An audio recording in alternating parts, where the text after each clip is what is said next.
lidhet me një projekt që nuk mishëron thjesht një mbështetje financiare, por përbën një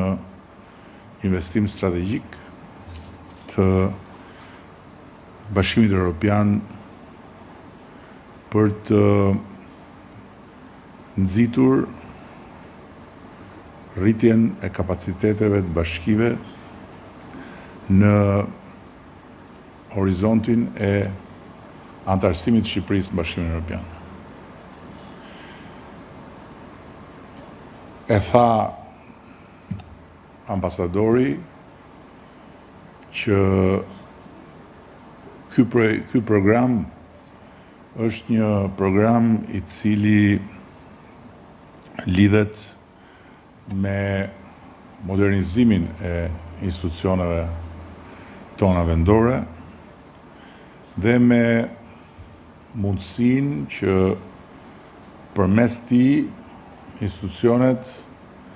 të rrisin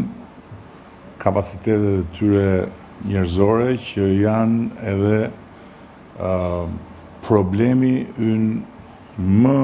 impreht i kësaj kohe dhe i kohëve që vinë në rast se nuk